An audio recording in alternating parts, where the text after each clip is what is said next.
Good evening, everyone, and welcome to the New York University School of Law.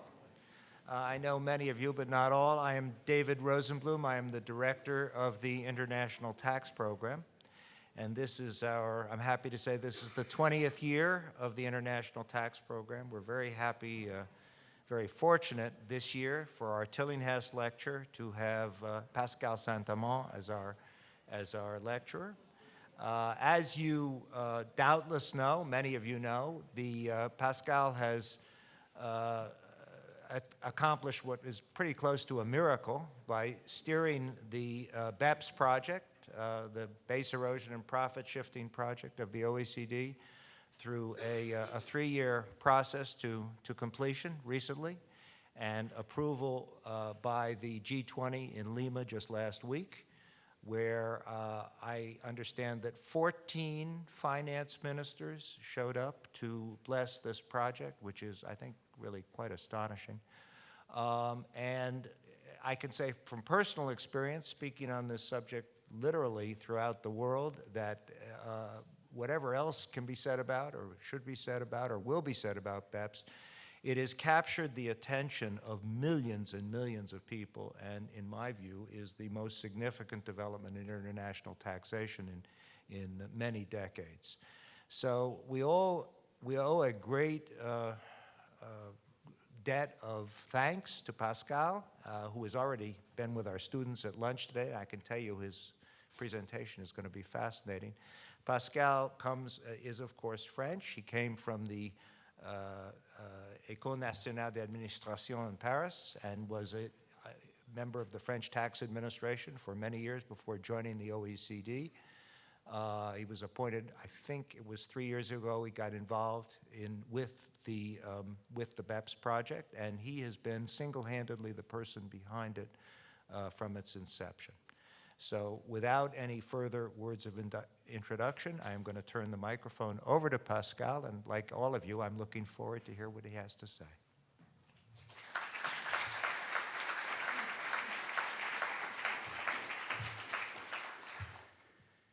Good evening, thank you. I'm very privileged and happy to be with you tonight. As a Frenchman, very impressive to be here at New York University. I'm not even graduated in law, so I mean, addressing you is quite a challenge and quite exciting. So thanks a lot for the invitation. As you've said, it could sound like this conference, this lecture is timely, because we just delivered the BEPS package last week. It was on Thursday. We had a dinner with the G20 finance ministers, and on the menu they had BEPS.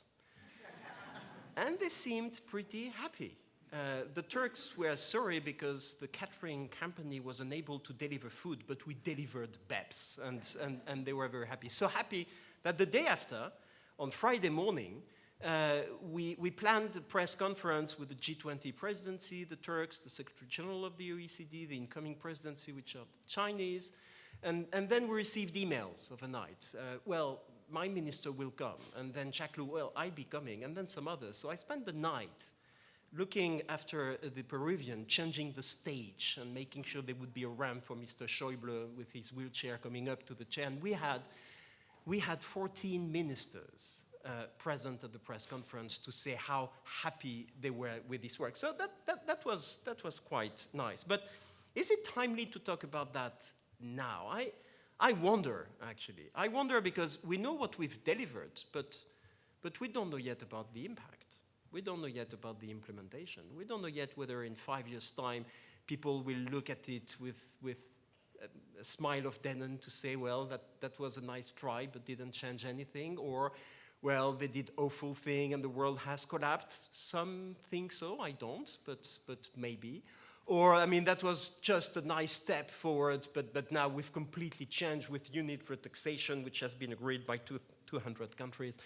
Unlikely, but who knows? So it's timely to talk about this, but also not that timely, not to mention the fact that it deprives you of the debate, the real debate in Las Vegas tonight, but you can record it and watch it later, I suppose. So as we're too much, too close to the event. What I would like to do today, and that's why I asked to add to the title the reference to exchange of information, not to lecture you about FATCA. Manal did it brilliantly last year, nor to talk about two broad things, but just to try to have an overview of what has happened over the past 5-6 years in the international tax environment, which I think will translate in a real change of environment, something like a new architecture. Whatever we think of BEPS, whatever we think of exchange of information, there will be some major architectural changes, and that's what I would like to discuss with you tonight. Ita Greenberg, who's here, mentioned that in an article, the new international tax diplomacy, so maybe I'm the new international tax diplomat. But for sure, there is something new that we collectively need to understand to see what are the best things we can draw out of that. And to start with, I would like to raise a paradox. I will quote a French philosopher, Jean-Jacques Rousseau, and I will do it in French. Je préfère être un homme à paradoxe qu'un homme à préjugés. I'd rather like paradoxes rather than prejudices, and that's so true. So one of the paradoxes is, how come in a world where you have increasing tensions, look at the geopolitical situation, it doesn't look good. It's pretty gloomy.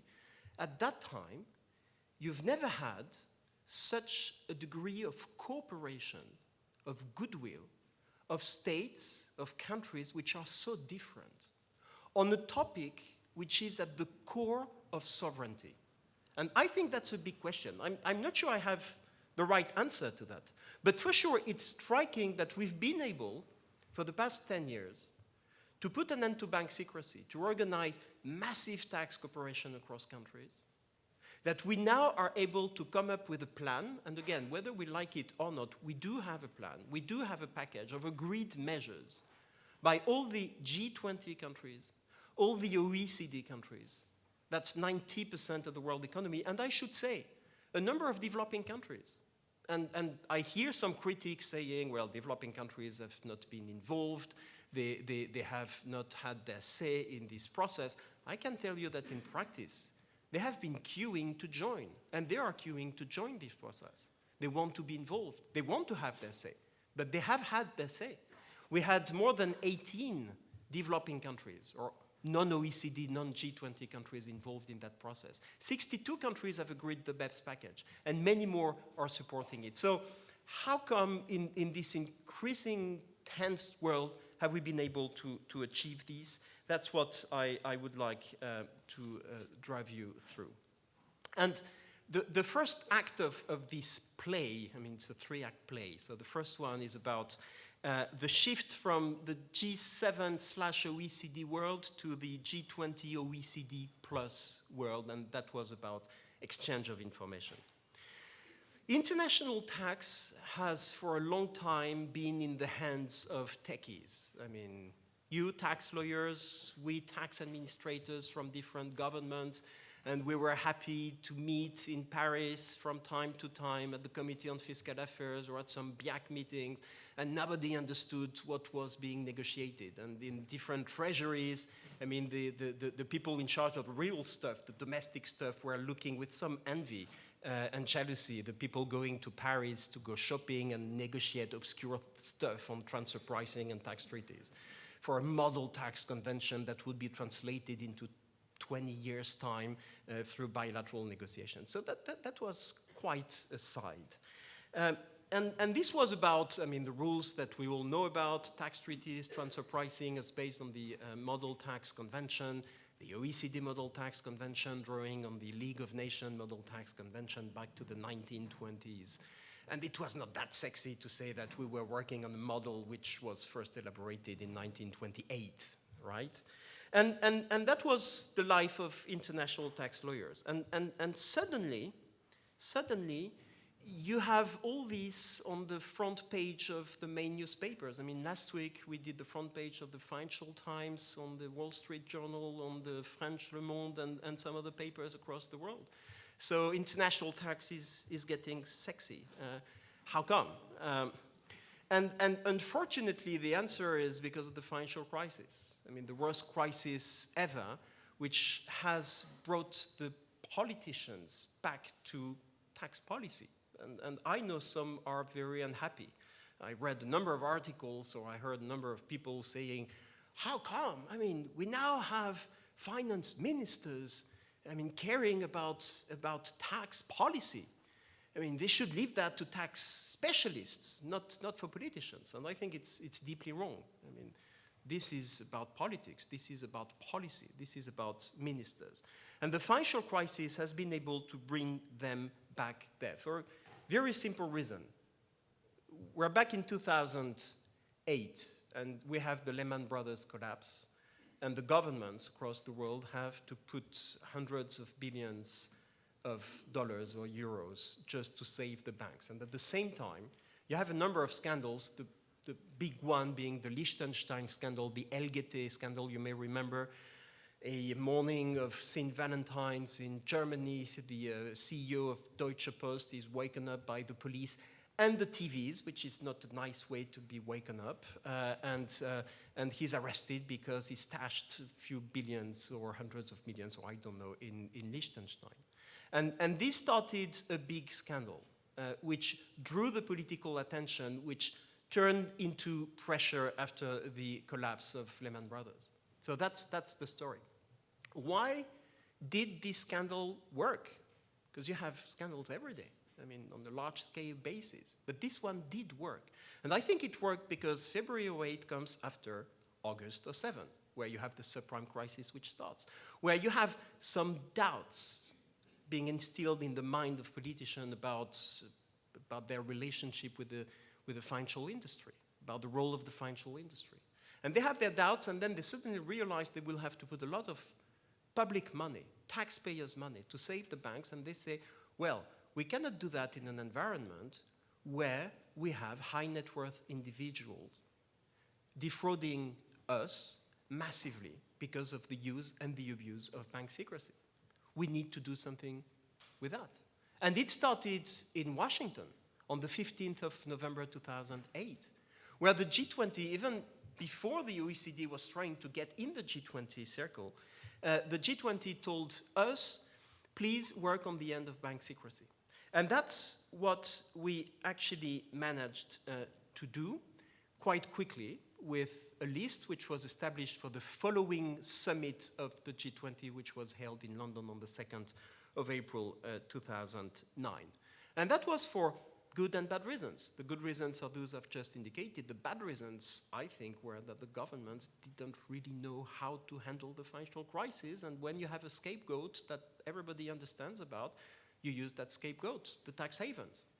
And the French president at that time, Nicolas Sarkozy, was very good at that. I mean, I don't know how to handle the situation, let's beat on them. I mean, at least they know why we beat them, if we don't really know why we are doing it. And that's exactly what happened.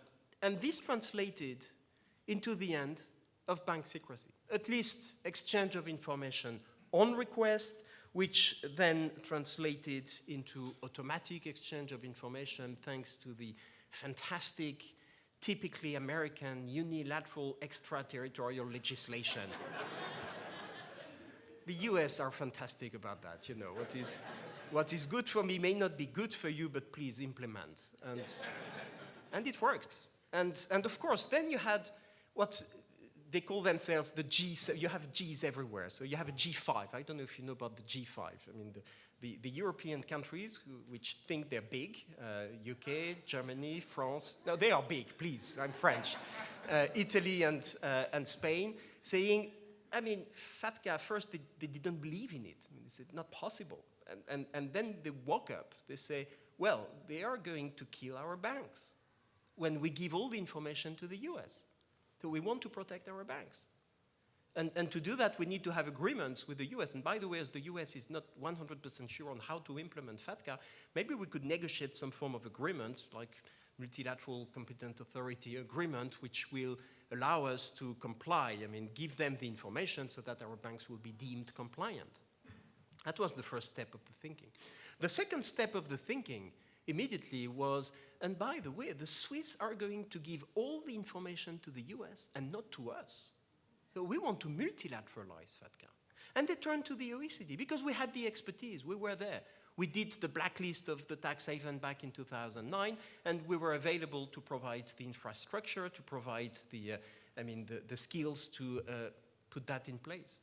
And that's what we did, and that's how we ended up in 2013 with a mandate of the G20 to do a common reporting standard, which we delivered in 2014. And with that, we've established a worldwide standard, largely drawing on FATCA. But you see that it has been an interactive way from the G20 saying we need to put an end to bank secrecy, through FATCA, which actually facilitated things, but with the international community deciding to cooperate. One thing which facilitated our work, I'm not necessarily very proud of that, is that the dividing line was between the very big guys and the very small guys. You know, you had the high tax countries, which are big countries, and then you have tax havens, which are small jurisdictions. And when you have all the big guys ganging up with you to say, you guys, you need to do that, and you're very small, you say, yes, sir. And you move. And this is what has happened. And that's why there is some resentment from the small jurisdictions. But at the same time, what we offered them was to level the playing field.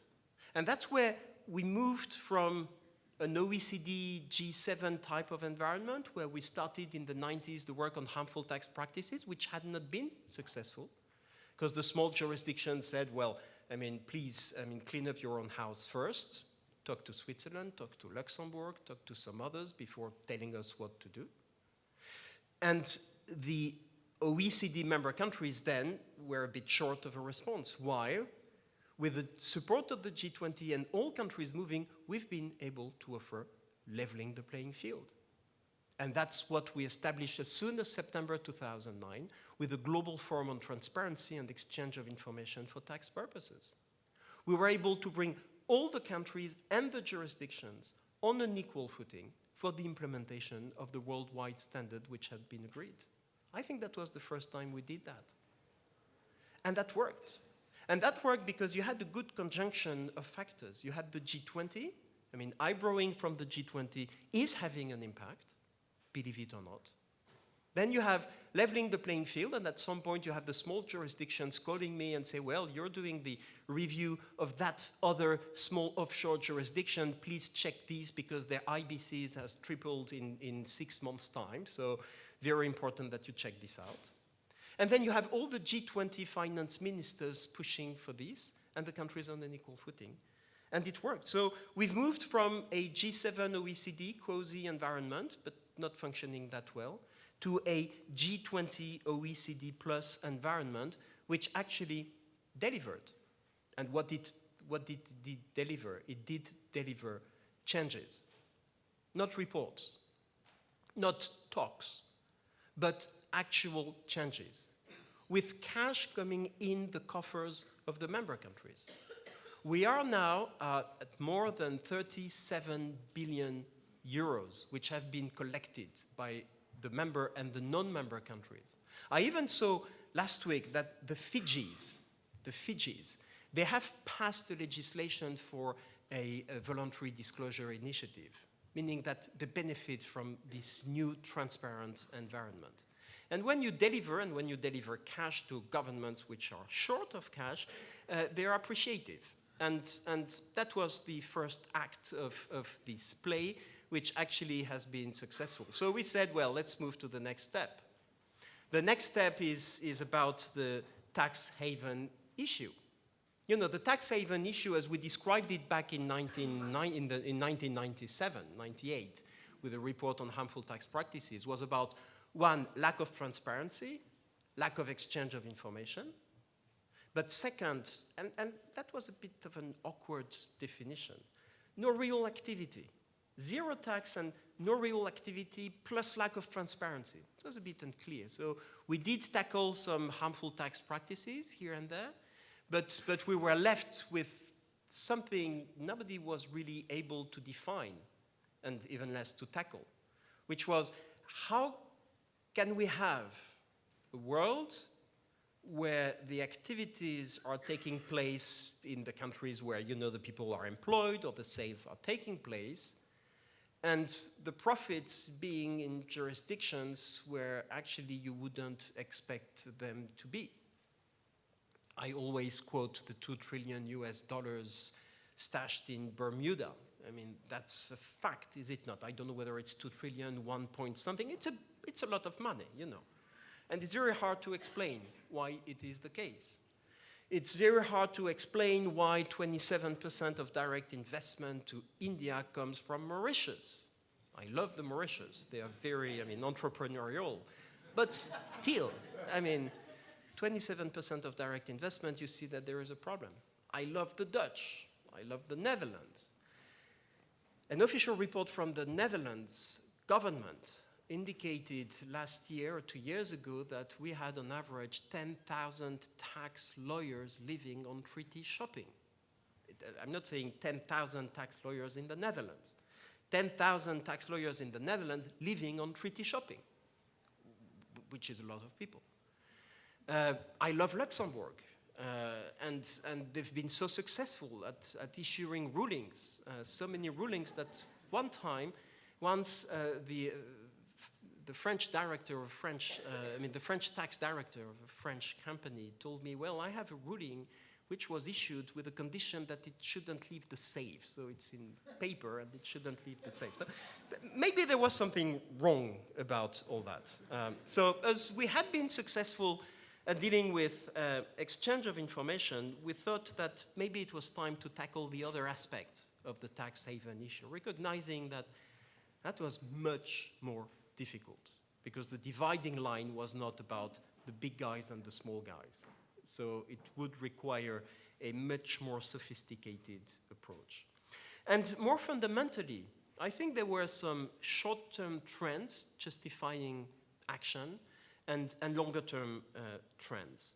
On the short term, of course, we all had in mind the stories by Jesse Drucker or some others saying that there were some international, large multinational companies paying actually very little on foreign income.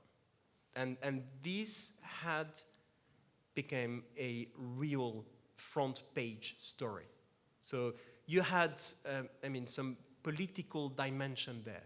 The man or the woman in the street had heard about some companies not paying much taxes at a time where corporate income tax for small and medium-sized companies, at a time where personal income tax for many individuals, at a time where value-added taxes, so I know it's an American audience, and I have to explain you VAT, it's a consumption tax. You may heard about it one day here in this country too. VAT has increased in 27 out of 33 OECD countries having VAT, okay? And it hits badly the people. And at that time, you see that the big, juicy companies don't pay much, if any. And you have a political issue, especially at a time where the trust in governments is collapsing. You have populist parties emerging everywhere and taking over in some countries. I'm not talking about the US, of course, but in many European countries, it's happening. So the lack of trust by citizens, the lack of trust by tax administration was also another factor. You know, when you're a tax administrator and you lose all the cases you bring to court, and I've been a great loser, maybe I still am, but I've been a great loser as the head of the tax litigation of the French administration. We litigated transfer pricing stuff, we lost. We litigated commissioner arrangement, we lost. And we lost because we were told, well, the way the transfer pricing guidelines are written are such as you cannot do this, you cannot dispute this. The way Article 5 of the Model Tax Convention is translated in the bilateral treaties have been drafted is such that you cannot lose the commissioner arrangement. So you have tax administration being not only frustrated, but doubtful on the relevance of the international tax standard. And then you have all these politicians wandering, being under pressure by their people, And they say, well, I mean, why are we bound by these international tax rules? Who are these people at the OECD to tell us what to do? Why would we limit our sovereignty when there is no reason for that, especially as the rules don't work well? And therefore, why don't we take protectionist measures? And at a time where you have the financial crisis hitting and the need to take actions, it's very tempting to take protectionist measures, which would increase the risk, which would harm cross-border investment, but which would politically give some satisfaction to the people. You also had some longer-term trends that were underlying the environment and which then justified action. The first one is so obvious. I mean, the rules actually dated back to the 1920s. They had been designed in another world, in a world where globalization was marginal. I mean, we had a few multinational companies, but they were not the core of the global system. And with this globalization, we definitely had to rethink or revisit these rules. Another underlying factor is about this concept of tax sovereignty.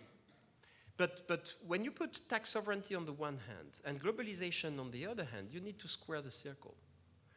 Because all the countries are sovereign, and that dates back to the Middle Age. That's one of the legacy of the war between the French and the English in the 14th and 15th century, where the concept of sovereignty emerges. And it emerges at the same time as consent to tax. Consent to tax because the governments have to levy taxes to fund the war. And at the same time, you have the emergence of sovereignty, the emergence of consent to tax, and tax will be at the core of sovereignty. And that's been the case since then. The governments are sovereign. The countries are sovereign from a tax perspective. They do what they want, and they don't care about what happens across the border. Except that when you have local governments and global businesses, you may have gaps between these sovereignties. And you may keep your nominal sovereignty, but what about the actual sovereignty, where actually the profits or the high net worth individuals' money will go to the interstices between the tax sovereignties? And the financial crisis, I think, has been a wake-up call for the governments to tell them, well, if you want to protect your actual sovereignty, you'd better limit the nominal sovereignty through tax cooperation. I would not use a four-letter word here in the US, which is regulation. I think it's an awful word, right? But in Europe, that's the word we would use. We would say, well, I mean, with national sovereignties and globalization on the other hand, you need some form of regulation, but we can call it cooperation. That's the same word, and it's not a four-letter word. And bridging the gaps between sovereignties, I think, has something which has come to the mind of these people, especially as we told them, well, your choice is either you take protectionist measures, you move on your own, and you can do this, that's your right, or you try to cooperate so that we can save the rules to eliminate double taxation, because all this is about the elimination of double taxation. All this is about making sure that we have an environment where the investors can be secured, because the states decided, when they established corporate income tax and personal income tax, to limit their right to tax so that there would be no double taxation. That was a policy decision that they took a long time ago and that they should stick to. And because of all these reasons, I think we had the recipe, if not for success, at least for further work to address base erosion and profit shifting. Anecdotally, I could tell you that in 2012, when I was appointed director for the Center for Tax Policy and Administration at the OECD, I had a new bureau. The bureau is made of 12 OECD member countries, representatives.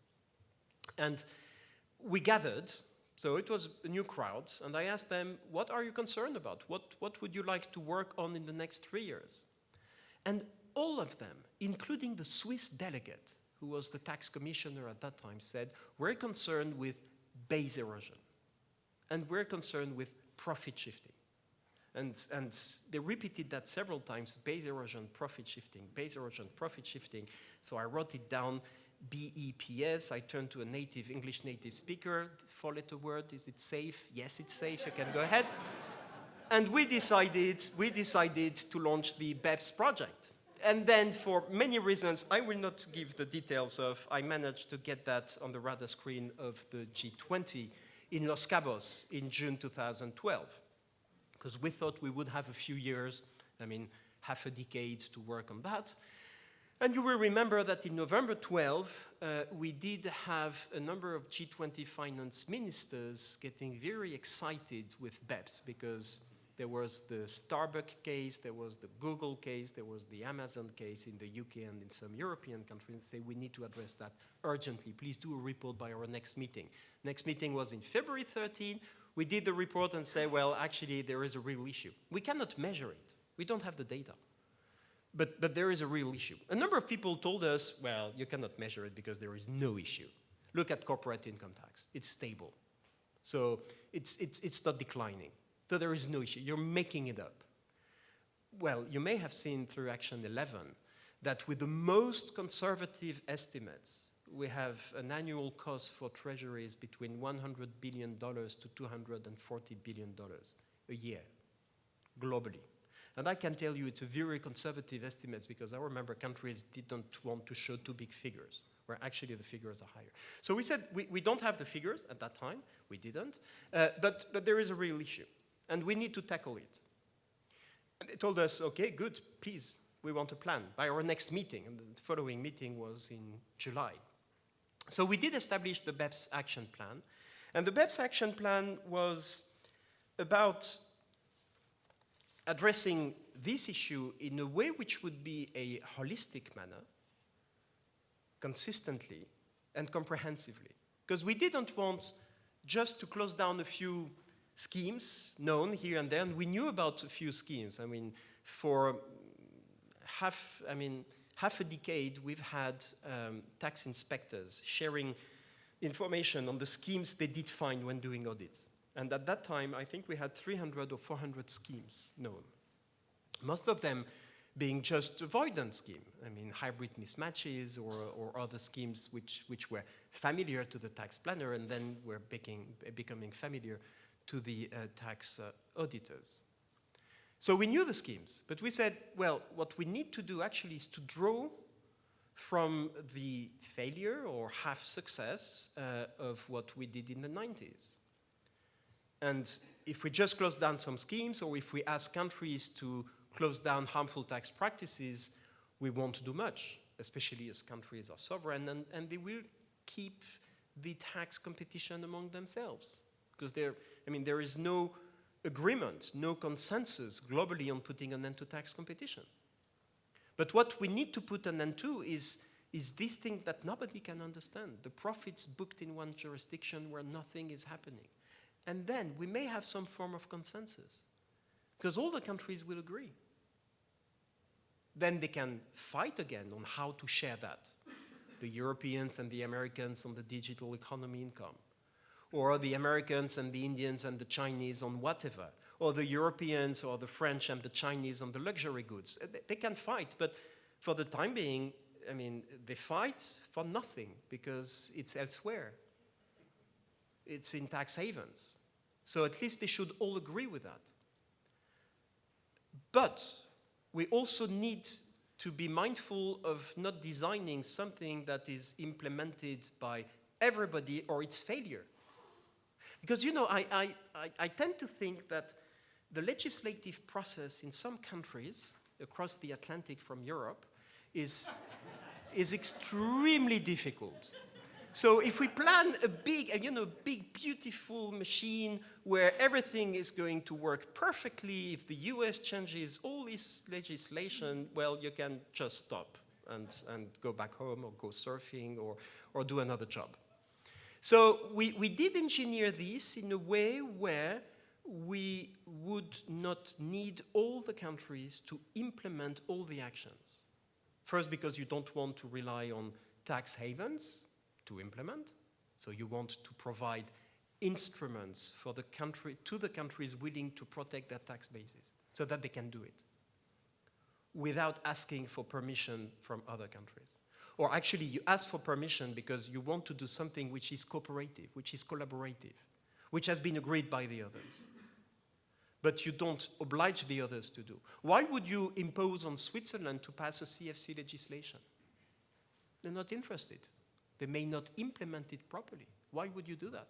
Why would you ask Bermuda or the Bahamas or some others to install a corporate income tax? They don't want it. That's their sovereignty. But what you want to make sure is that if you're not happy with profits booked in a cash box in Bermuda or elsewhere, you have the instruments to neutralize that. And that's the way it's been engineered. Second, we are not completely naive. So we knew that, I mean, the tax planner industry is brilliant. I mean, they learn in the best universities, including this one, right? And we had to make sure that we would have the convergence of different instruments just to make sure that we would neutralize the schemes we wanted to neutralize. And that's how the 15 measures have been engineered, through 3 pillars. You know about them. One is bridging the gaps between the sovereignty, and that may be the most innovative one. I know that there are some doubts on whether this will translate into anything. And I do think that this will translate into more cooperation. Countries can take the CFC legislation, enact the CFC legislations they want whenever they want. Except that now they have agreed on best practices. They can limit interest deductibility the way they want. They don't need us. But they have agreed on the more efficient mechanism. And you may have seen that if they didn't say this is a minimum standard because we all need to implement now, and they didn't do so because a number of countries, starting with the US, are not able to implement. But they say we want to converge because many countries want to move, and they know that, you know, they face the first mover dilemma. If I move on my own, then I'm on my own, and nobody else moves, and I lose the money. Canada. So Canada say, well, okay, we'll move together. We want convergence, interest deductibility. And also we kept, I mean, the harmful tax practices work together with something quite innovative, neutralizing hybrid mismatches. We've all talked about arbitrage for the past 20 years. Now we provide countries with a model tax legislation or model treaty provision to put an end to these arbitrage. And I can tell you that countries will implement. They are implementing. The challenge we had was not to convince countries to implement, but to hold them on. Say, please wait. I mean, the UK, don't do the DPT now. And don't do the DPT at all. Draw on what's been agreed there. But countries are moving, and they are converging into that dimension. That was the first pillar. And this is quite innovative. That's the OECD dealing with how do you bridge the gaps between these sovereignties? How do you make sure that one sovereignty will look at what the others are doing to decide on how to deal from a tax perspective with an element of income? The second pillar was about fixing the international instruments as they are, tax treaties. I mean, the commissioner arrangements, everybody wanted to put an end to that. The fragmentation of the permanent establishment, there was consensus that it needed to be fixed. The fact that in today's economy, the fact that you have delivery and storage in one country does not constitute a permanent establishment is a bit weird to explain to common sense persons. So we've moved there. But also the treaty shopping. I mean, treaties have not been designed to be shopped. It's as simple as that. They're designed to eliminate double taxation, not to facilitate double non-taxation. So we've said, well, we need solid, provisions there. Of course, the US has the LOB, it works. Some other wants another method. It can work, it does work, in the case of the UK, for instance. So we have a minimum standard there. And the countries in the course of the BEPS work said, you know, it's not only a model that we want to do. We want to do more. We do want a minimum standard. We want to go further. Here, we want to go further on harmful tax practices, on the automatic exchange of tax rulings, On the nexus approach for patent boxes, let's be clear, we're not advocating patent boxes. And I know some of you are making fun of me to say the legacy of the BEPS project will be to have patent boxes all over the world, including in the US. Maybe not the best outcome, I must say. But what we've said is patent boxes are not great. They're pretty stupid from a tax policy perspective. But if you do them, at least make sure that they don't harm your neighbors with a nexus approach. So minimum standard there on treaty shopping, on permanent establishment, fixing the rules. Transfer pricing. Here, if I measure the success of the BEPS project to the criticisms we face, I think we've been extremely successful because we're attacked from the left to the right. I mean, everybody's unhappy, so maybe we did something right. I mean, the NGOs say that without unitary taxation, all this is a joke. And then if it is a joke, I would respond, fine, let's laugh together, and let's stop worrying about corporate income tax. Because unitary taxation is not going to happen anytime soon, even in the European Union. Can we fix the system as is? And I tend to think that, yes, we can. And I was struck by the fact that our transfer pricing rules, which seem so sophisticated. You know, when you look at the transfer pricing guidelines, you find some real stuff for techies. They are very primitive. I mean, they didn't contemplate most of the cases where you just have a discrepancy between the real activity and the contracts. And that's where you have a number of tax lawyers saying, well, I mean, just look at the contracts full stop. And I respond to them, you're the best advocates of unitary taxation. I remember a meeting I had in January 14 in Palo Alto where I had the tax director of a large company explaining to me that we must keep the arm's length principle because it is the arm's length principle. And that it was like this, and we couldn't change it, otherwise the world would collapse. I say, well, you're the best advocate of unitary taxation. We have a principle which is pretty weak, but can work if you reconcile the reality with the contracts or the contracts with the reality, which should be the job of the tax planners or the tax directors. So we say we need to delineate the real transaction, we need to look at who's able to manage the risks, and we've tried to anticipate the fact that sending 20 people to Bermuda just to manage all the risks of the company would not work. I mean, it's not as simple as that. So we've been attacked by the NGOs, we've been attacked by the business community telling us that the world would collapse. And I just do hope that we have slightly more sophisticated rules which are a bit less primitive and which will just, I mean, make sense. Because what we had so far was nonsense. The fact that you can have a cash box with all the intangible of a company where the R&D is done in Palo Alto, where you have, I mean, all the value added done by the real people somewhere else than in the tax haven, that just doesn't pass the test for the minister or for the 12-year-old. Doesn't make sense. So we've tried to address that. Finally, the third pillar was about transparency. I know that transparency is this type of word that all the people will use, and nobody can be against transparency, right?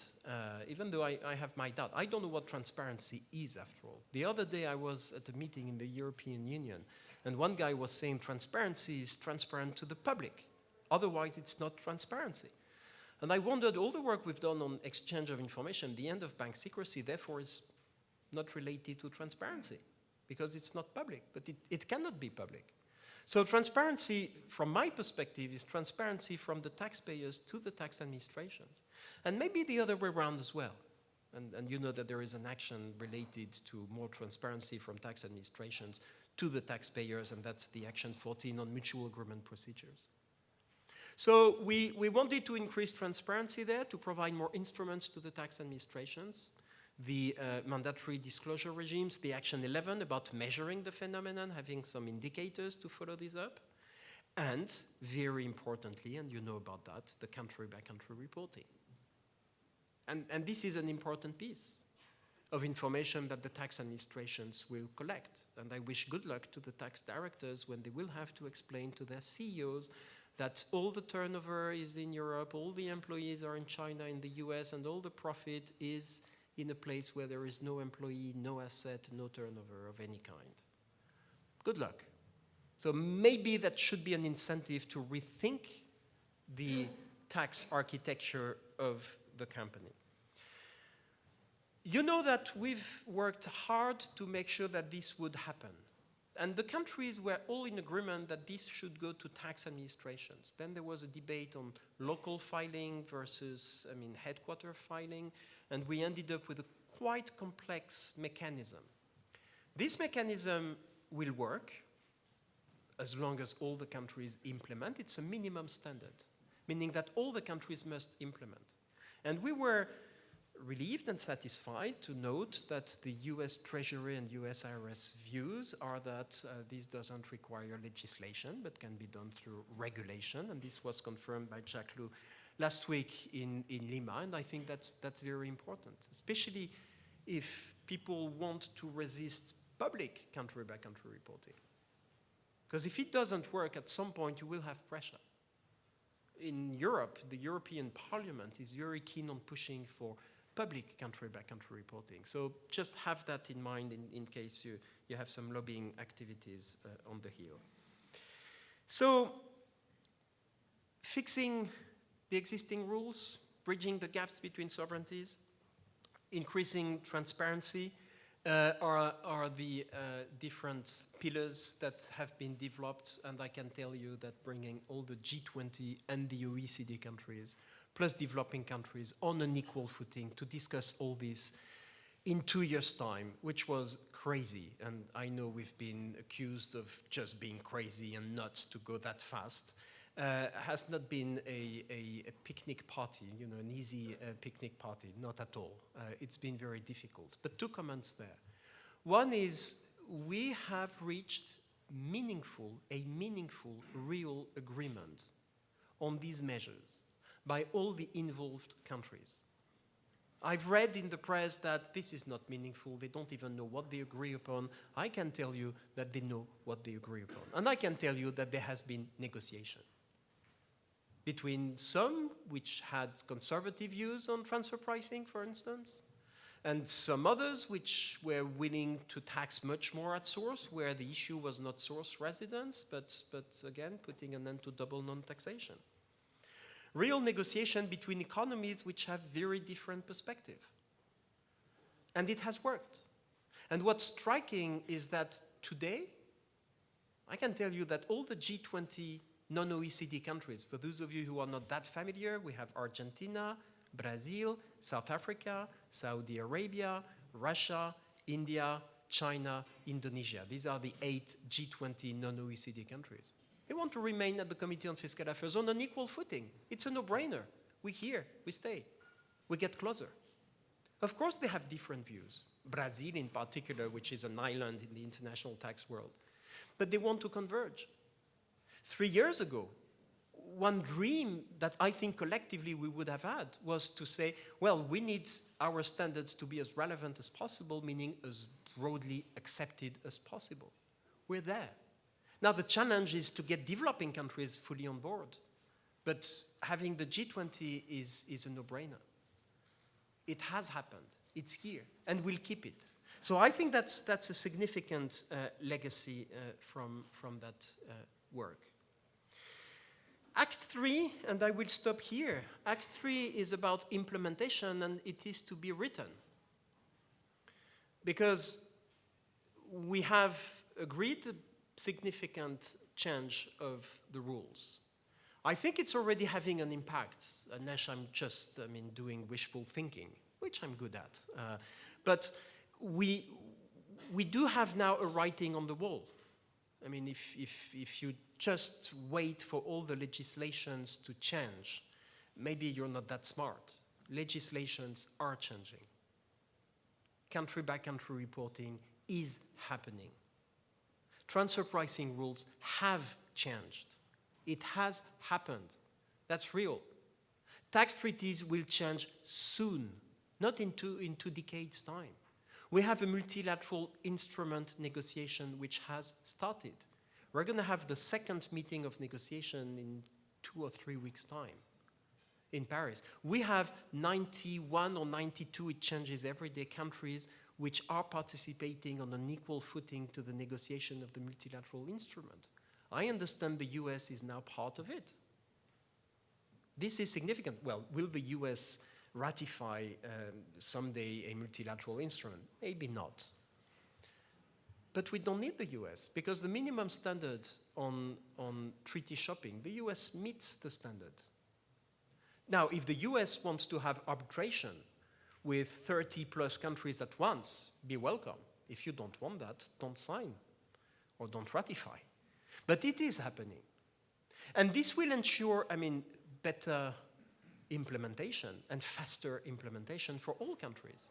And, increased certainty for the taxpayers. Because when you have treaties which are being updated, you have 3,600 bilateral treaties. I never counted them, so I rely on the figures from the IBFD here. But when you have that amount of treaties, to change them, it really takes many years, and then you can do other forms of arbitrage also between the treaties. They will all change at once, and we will complete the negotiation by the end of 2016 with many, many countries on board. So things are happening. So you'd better anticipate all that, and countries are changing their legislation. But we also need now to engineer the implementation phase. How will we assist countries changing their legislation? That's something we're facing on exchange of information. The countries are coming to us and say, well, how should I amend my legislation here? Oh, please put in place a common transmission system. So we're getting in this business of organizing the real cooperation on the ground between countries. We also need to monitor the implementation of the minimum standards. All the countries have agreed, and they are very concerned about leveling the playing field on treaty shopping, on harmful tax practices, or on whatsoever. But we also need probably to move away from the sexy front pages of papers to go back to, the real challenge, which is proper implementation by tax administrations. The rule of law, making sure that tax administrations do not turn rogue because they now have the right instruments to adjust the taxpayers. So that we have a cooperative approach with taxpayers and between tax administrations.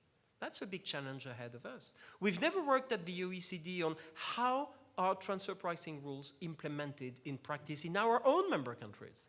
Maybe we should do that to identify the discrepancies and see how we can improve stuff marginally. So these are big things ahead of us, with another challenge, which is that we need to be inclusive.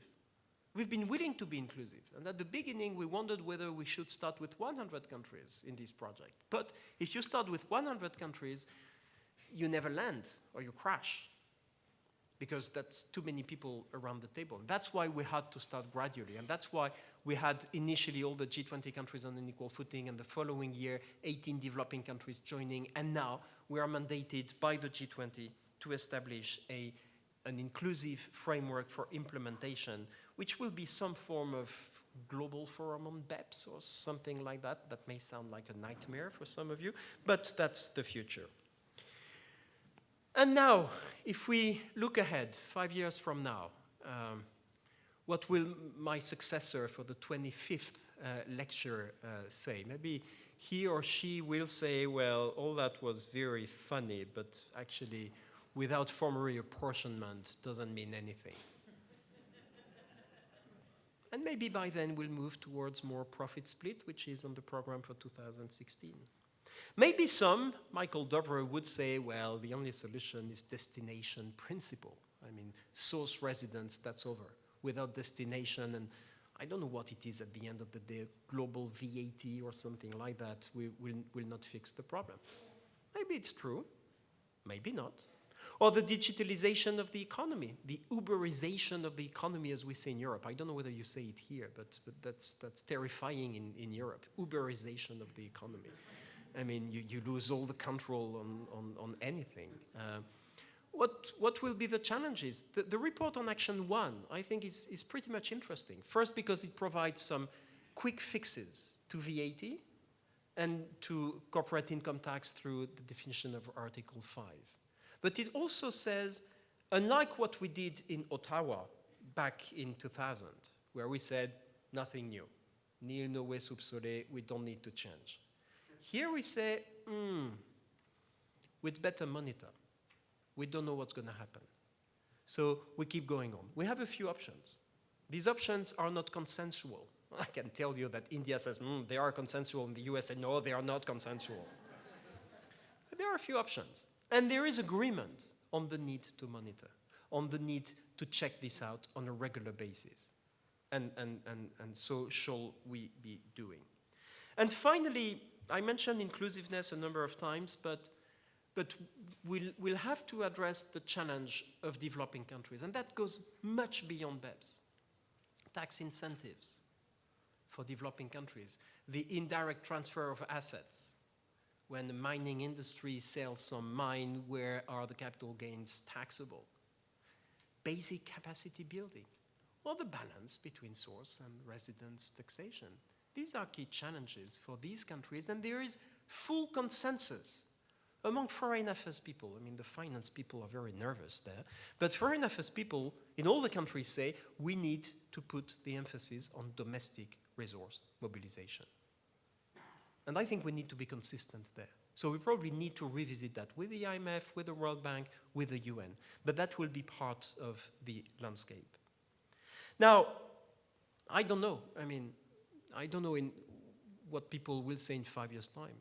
I tend to think that actually the landscape will not be that different, that things change gradually, and that in 5 years' time we will still benefit, so to speak, from this BEPS project, in the sense that we'll have a broader community agreeing on a common set of rules. We'll have more cooperation, more exchange of information. Tax administrations will speak to each other, will better speak to their taxpayers. And I do hope that taxpayers, tax planners, will go back to business as usual, or as usual as it was 20 years ago, which is to plan, to optimize, to reduce the tax burden marginally, but not to be a profit center. But we'll see that in 5 years' time. Thank you very much.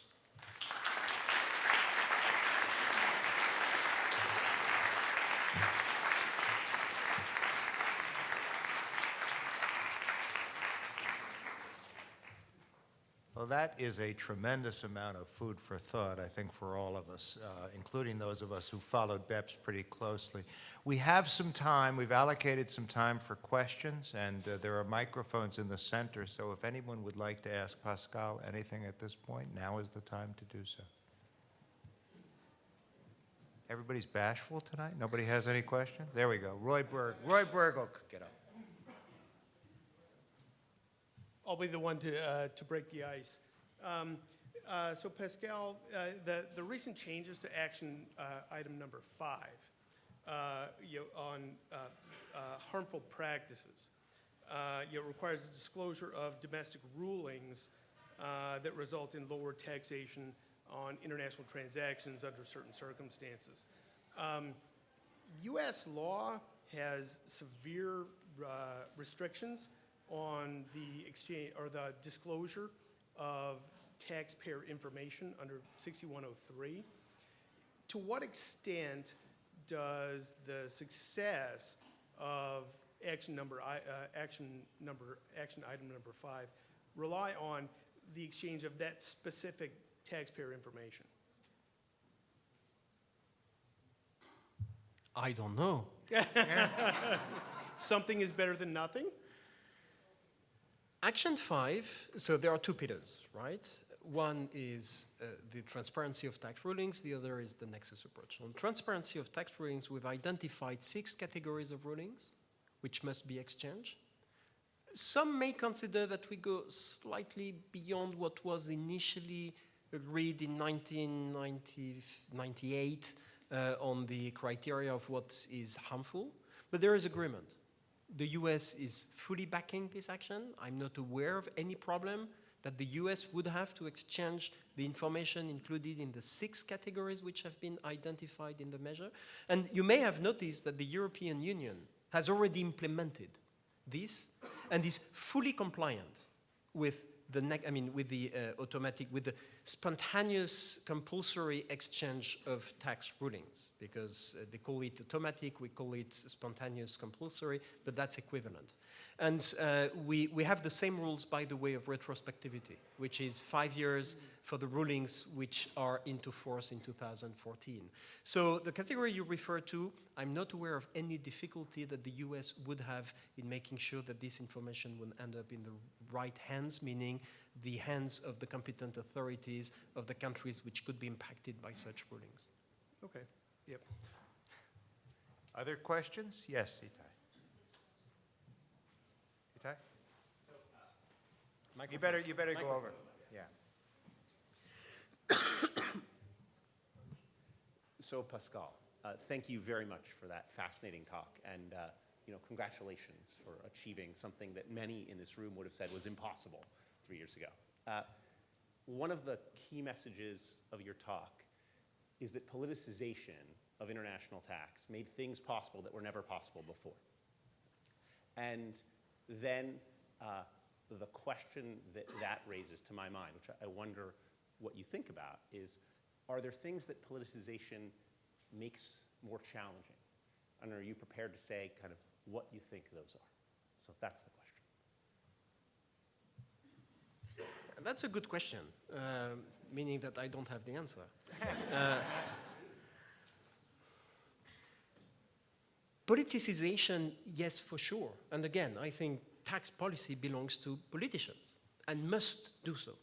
Now, there are always risks going with that. And the risk is, just getting populists, trying to get easy fixes for complex issues. We should never hide, especially as civil servants, as technocrats, we should never hide behind complexity. Say, you don't understand, it's too complex. At the end of the day, you have a real test. Does it make sense or not? Does it pass the test or not?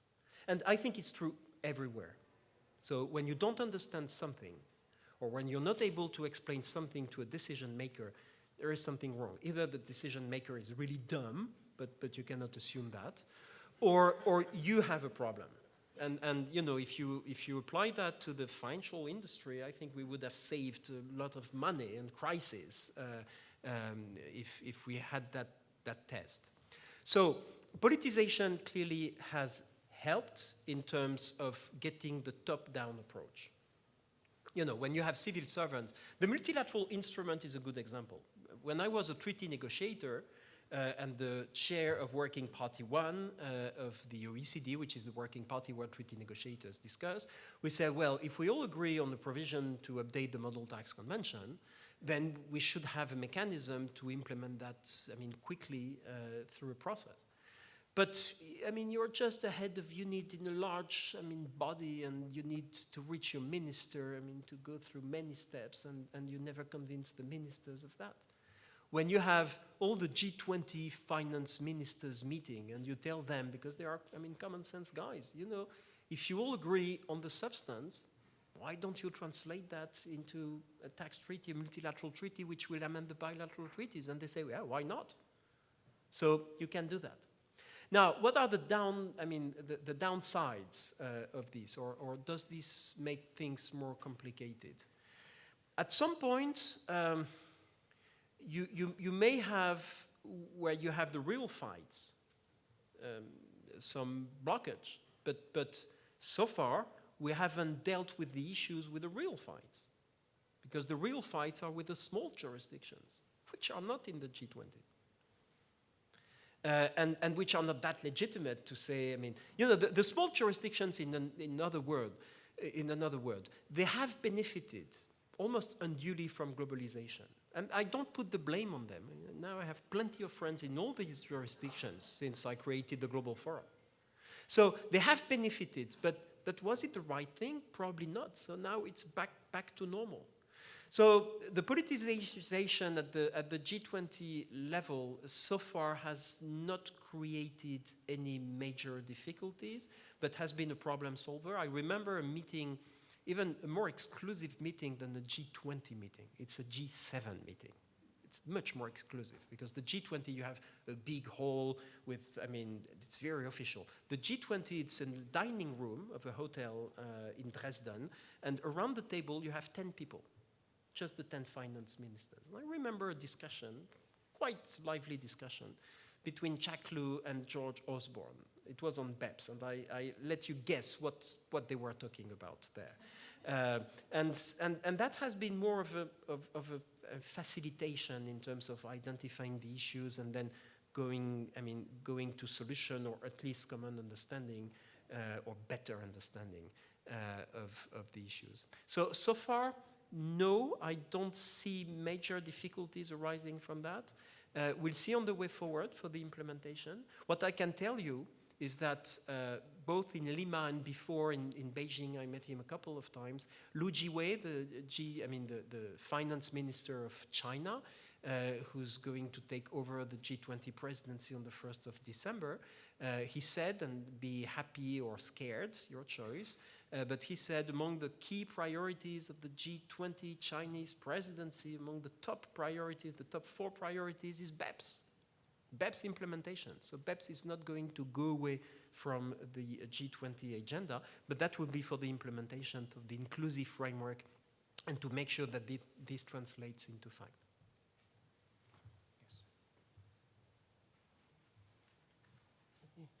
Thanks a lot, Pascal, for this wonderful lecture and amazing project. And I have 2 questions on the political aspect and the professional aspect of the BEPS project. At the political aspect, it is clear that the role of the OECD is rising, and the OECD is playing an amazing project, an amazing role. But is there really more international cooperation in the international tax system today and in the future? I am not sure. There is really more cooperation in the easy issue of automatic exchange of information, but when we come to the difficult issues of international tax competition, on e-commerce taxation, and all the other issues, there is no real agreement between the countries and real cooperation. And I will give you the last example. The EU itself, about 6 months ago, initiated its own semi-BEPS project. I don't know what to call it, and they tried to describe it in different ways and what are the relations between the EU project and the OECD project. So given the EU project and the other issues, I am wondering, is really we really face more international cooperation in the 21st century? I am not sure about that. And as to the professional aspect, automatic exchange of information is really important, and it gives the international tax authorities more tools. But the lack of information wasn't the real problem of the international tax system. Tax authorities knew what Google is doing. They knew what Starbucks is doing, but they didn't have the tools to face these problems. So do we really give them the tools today?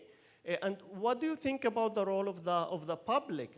What about the idea of making the disclosure rules, not disclosure to the tax authorities, but disclosure to the public, so that the public, the market, the newspaper, the media, the NGOs might be more successful in tackling these tax planning schemes more than the tax authorities with all the conflicts between the countries? Thanks. Well, thanks for this. On the first one, I would respectfully disagree. I think we do have more cooperation. I mean, exchange of information is not anecdotal. And beyond that, you create communities. I mean, you create the community of the competent authorities. They talk to each other. They build programs together. They pick up the phone and talk to the other because they know the other. It reminds me of a time where I was the French competent authority. You just didn't know the people because you never met them. And to solve mutual agreement procedure, it was just a nightmare. I remember sending letters to inform the other competent authority that we had a case. And then 3 months later, I received the response saying, well, he's no more the competent authority. Please resend the letter. So we resend the letter. And it was endless. We are building a community.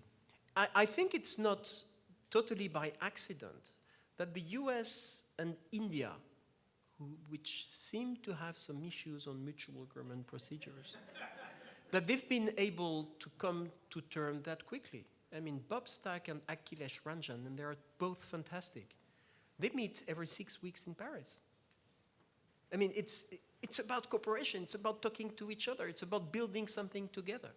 It's about reporting the same things to your ministers and briefing them and building this. And that goes beyond exchange of information. The second thing is, I've read in a number of law firms' survey that a number of countries had taken more than 50 unilateral measures before the completion of the BEPS project. And then, I was alerted. I went looking at the details. Most of these measures are CFC, hybrids, and so it's true that they were taken, but it's been the case for the past 50 years that countries take unilateral measures. The difference here is that they don't do it without talking to the others. I'm not saying that the world is perfect. I'm not saying that they are all BEPS compliant. But we do have something like more convergence, like more cooperation. I strongly believe in that. And I would take the EU example precisely to illustrate that. The EU package that they tabled is fully BEPS compliant except for the CCTB, or something like that, the consolidated common base for corporate income tax. Except for that, they are fully compliant. Exchange of tax rulings is a good illustration. They ended up exactly in the same place as we did. On the common reporting standard, we've been able to establish a CRS with a mechanism, an IT mechanism to exchange information, which is EU and FATCA compatible. So I'm pretty confident there. As regards the tools, would public pressure be more efficient? What I am paid for is to make sure that the tax administrations get the information. And I can tell you that around the table, the 60 plus countries which were there, none of them said we should go public. They all said we need the information for ourselves and we know that we have to rely on the headquarter company country to get a cross-check on the information we'll get. So jeopardizing the whole mechanism to get it public, and I see why, the academics, the NGOs, and some others would like the information to be public, and I have respect for that. But jeopardizing tax administrations getting the information for, just the public, that was not the goal, and I'm confident that we'll get something which will be up and running very soon. It starts on 2016 fiscal year accounts, and the information exchange will start in 17-18, so that's for tomorrow. Last question, you have it. Thank you. Pascal, as you may be aware, Tax Foundation, which is a conservative think tank in this country, is honoring Bob Stack next month for protecting US interests in these negotiations with BEPS. I wonder if from your perspective, to what extent was the US stance on various action plans an impediment to progress? To what extent did it help? And how do you think it'll play out in the implementation phase, knowing as you do Mr. Jacob Liu's position, Mr. Stack's position, who will continue to represent the US interests? Thank you. Thank you. I think Bob did his job, which is to protect US interests. Akhilesh Ranjan did his job, which was to protect Indian interests. Edouard Marcus did his job, which was to protect the French interests. All the countries around the table protected their interests. What was a bit tricky was that they had to reach agreement by consensus. And you know the rule of consensus. You reach consensus when nobody puts the flag up to stop. It's not unanimity. In the EU, in the European Union, it's unanimity, meaning that everybody has to say yes. And when you're called on to say either yes or no, very easily you will say no. consensus is more difficult to say, well, I'm going to block this, especially as this is soft legislation. So they had to agree by consensus, which means that Bob did a great job, but I think Akhilesh Ranjan, to take, two countries at the end of, extreme ends of the spectrum there, in terms of interest on transfer pricing, for instance, they both did a great job because they agreed. So they did protect their national interests, but they had also to compromise, and they did compromise. So then you can tell the story you want, a one-sided story to say actually there is no change at all and we are all comfortable, so be it. I'm very happy with that.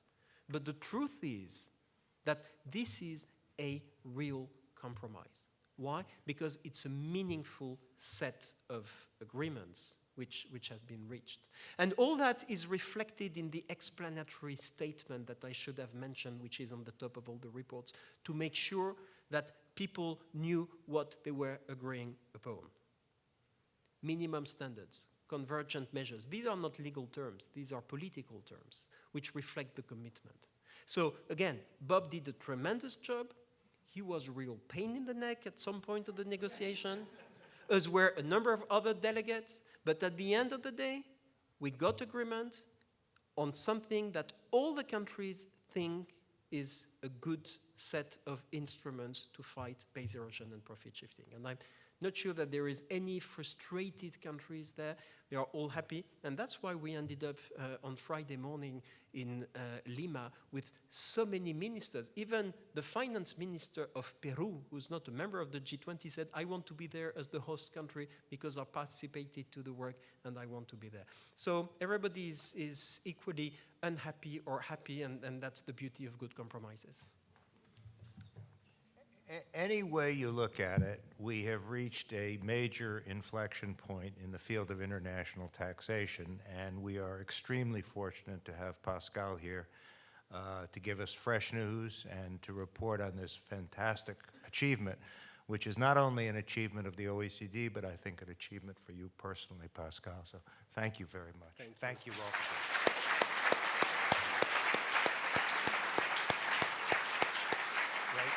It was really great. Thank you for coming. Thank you.